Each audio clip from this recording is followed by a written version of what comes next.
North Carolina Attorney General Josh Stein is pushing the U.S. Supreme Court to uphold a federal rule that regulates ghost guns. Stein, along with 23 other attorneys general, announced their filing to the High Court this week. Stein says the rule requires serial numbers on the individual pieces of firearms and the same regulations as conventionally manufactured guns.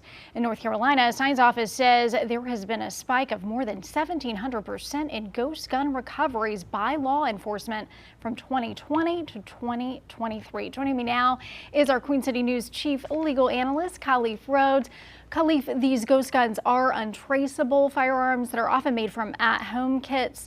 So how did Stein, this push from him, come about, and how does this impact Second Amendment rights? I mean, it has Second Amendment rights all over it. I mean, if you're keeping track at home, the Supreme Court has put their hands in a number of things. Abortion's probably the biggest one. I mean, with the Dobbs decision, it echoed, a ton of things that came after that. But right behind that is this regulatory agency just watching and making sure that regulatory agencies are within where they're supposed to be. Specifically, this, ABC soup of games. So you have ATF, you got the EPA, and now you have this case right here that is looking at how the what is it called, the Gun Control Act of 1968. Specifically, did the ATF have authority to determine what a firearm is, and is a ghost gun considered a firearm? That is the main question. When you look at this lawsuit, it literally has the question called, and it says, well, is this a ghost gun? And tell us, is it a ghost gun? And so the Supreme Court now has to make a determination: do these type of guns that folks can print at home, can get shipped to them in pieces and parts, do they qualify as a firearm?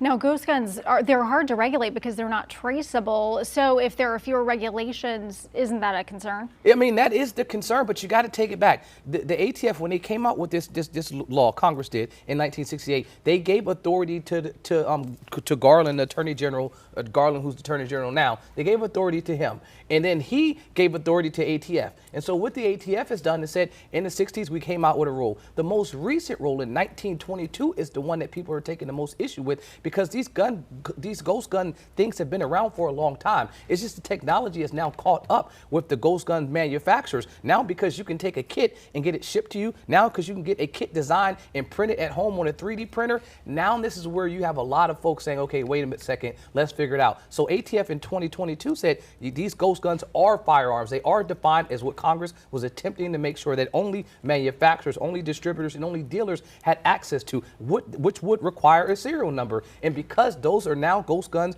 and these are actual firearms, you guys should regulate them. ATF went ahead and made that ruling. The U.S. District Court judge said, no, that's not what they are. Court of Appeals said, no, that's not what they are. And now the Supreme Court is now going to have an opportunity to make a determination and actually call the question and say, are these actually firearms? And it's a 50-50 thing. I think the ones that are printed at home, those 3D printed ones, they would qualify as firearms. It comes down to when you have these other pieces that are sent out that are not 3D printed whole kits. We are receiving a piece, either a receiver or a lower. Those parts that you have part of a gun and it can be broken down, that's where the government will have to make a determination, specifically our Supreme Court. And we won't hear this until October, maybe November for sure. But then we won't get a ruling probably until January, February. Wow, so lots more to come on this. Thank you so much, Khalif, for your insights.